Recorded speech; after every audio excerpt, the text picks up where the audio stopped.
my beloved Boss Mike Cervera. So mga kababayan, eto na. Nako, matindi ito. Oo. Sara Duterte, puro daldal lang. Oo. At Speaker Romualdez. Oo, takot sumagot kaya may sariling speaker. Halak ka. Eto na ho, mga kababayan, ang ating tatalakayang isusunod. Ano po, mga kababayan? Oo. Sa mga hindi pa ho nakakapag-like dyan, bago natin to umpisahan, mga kababayan, huwag nyo na hong patagalin yan. Oo, ha? So, ito na, Speaker Romualdez, pasok! Aksyon at shares ang social media post ni House Assistant Majority Leader at Negros Occidental 3rd District Representative Javier Miguel Javi Benitez. Sa post ng Mambabatas, question nito kung bakit may speaker. Ang speaker ng House of Representatives na si Leyte 1st District Representative Martin Romualdez. Noong nakalipas na linggo, nang italaga ng tanggapan ni Speaker Romualdez si dating Surigao del Norte Representative Robert Ace Barbers. Nako, mga kababayan ko, oo nga, bakit naman ganon? Oo. Sabi ni Sara, pambayo flu, Boss Mike. Thank you naman. Oo. Maraming salamat. Eto mga kababayan ko. Diyos ko. Oo. Bakit may tagapagsalita si Speaker Romualdez Eka? Sabi ho dito, mga kababayan, nung anak po ni Albi Benitez. Eto pong Javi Benitez, mga kababayan, nauna na ho na bumoto para ho manalo o manatili sa pwesto sa pagka-speaker si Speaker Martin Romualdez, mga kababayan. Pero ho ngayon, nakakapagtaka, ano po, kung bakit tila ba nag-iiba yung mga dating kaalyado niya, na tila ba parang merong pasaring na para bang nais na ba nila na palitan itong ating butihing speaker, mga kababayan? Nako, alin kaya? Ano kaya ang totoo din eh? O, balikan lang natin, mga kababayan, at pakinggang maigi. Bigla akong nawala eh. Ito na. Sara, thank you naman ha. Sabi ni Elena, thank you daw. Panggamot daw yan. No? Bukas mga kababayan, nga pala, bago ko ituloy ito, itong kay speaker. Wala po ako. Oo. Siguro makakapag-live pa ho tayo ng umaga o makakahabol pa kahit dalawa, mga kababayan. Tingin ko, yung blind item mo, boss, malaki. Hoy! Mayroon po kaming gaganapin sa aking mga, sa mga taga Rotary Club. Ano po? Meron po kaming gaganaping outreach yata yun. Sasama po tayo dyan po sa Cebu, mga kababayan. Sa mga gustong makipag-meet, sa Cebu, mag-isa lang ho ako. Wala ho akong kasama sa kwarto, mga kababayan, ha? So, pwede nyo ho akong samahan magdamag. Opo, at pwede rin tayo magkwentuhan, magdamag. Opo, ha? Yan, mga kababayan. So, eto na nga. Eto na. Si Speaker Martin, takot ba sumagot ng mga aligasyon ngayon? Dahil alam naman natin, mga kababayan, na nasasangkot ngayon at itinuturo ng mga diskaya itong ating speaker kasama po si Saldico. Ano po? Si Saldico naman hanggang ngayon po, mga kababayan, ay hindi pa rin nagpaparamdam. Kasi mga kababayan, kailangan niya na hong magpakita riyan.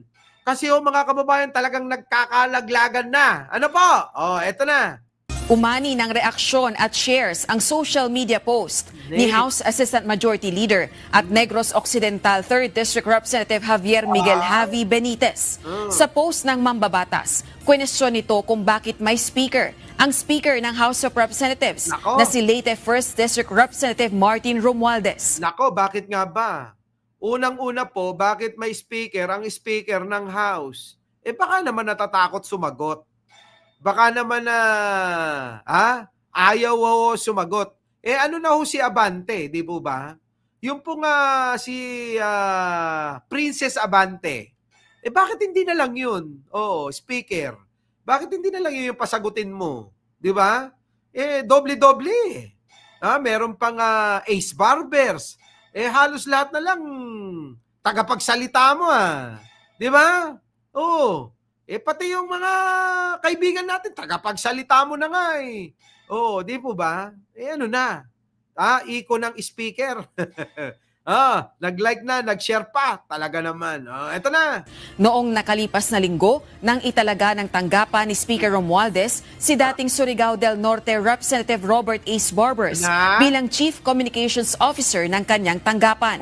Sa gitna ito. Yun naman pala. Di ba congressman ito?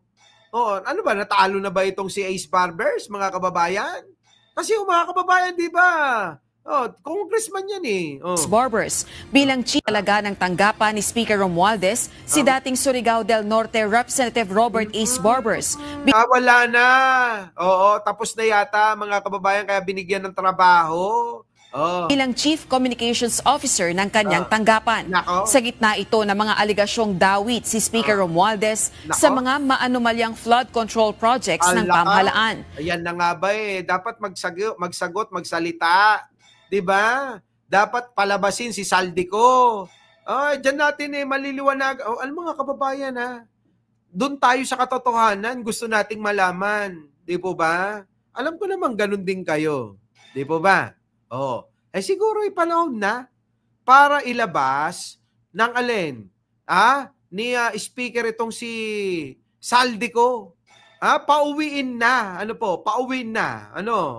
As of 9:30 a.m. ngayong araw ng Sabado, September 13, umani na ng mahigit 8,000 reaksyon at 1,300 shares ang post ni Congressman Benitez. Nag-viral mga kababayan ito. Nag-viral.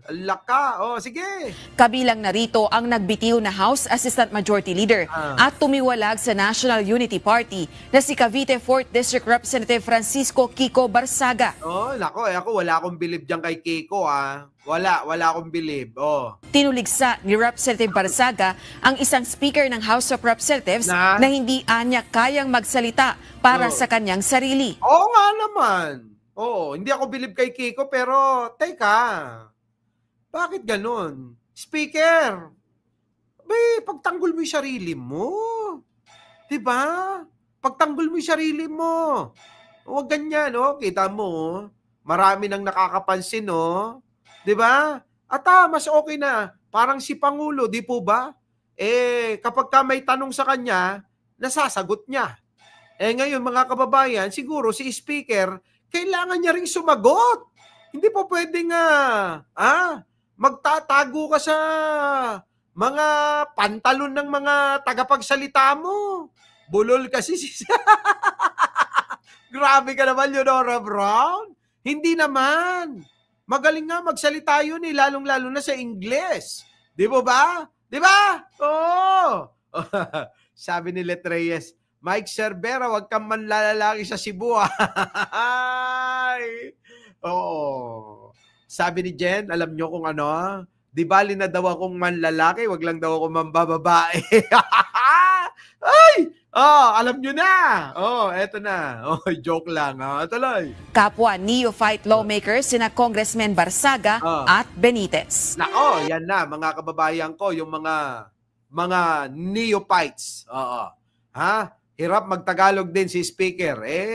Bakit? Hindi English. Kung English, di ba?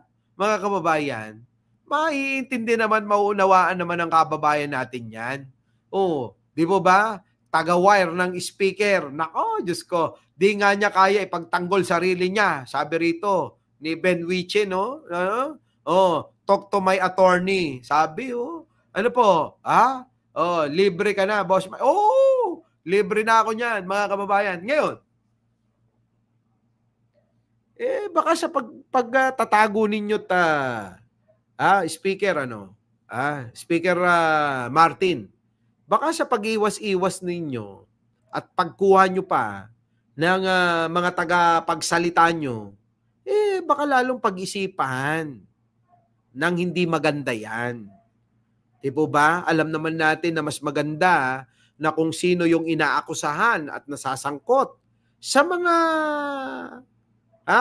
tulad netong mga etong katiwalian, itong iskandalo na ito, marapat na dapat mas marinig natin sa inyo manggaling kung ano yung katotohanan. Ano po? Ganun po yun. Di mo ba? O kung may ebidensya, di kasuhan, sabing gano'n ni Almera. Di ba? Dapat gano'n. At sabi ni Pangulo,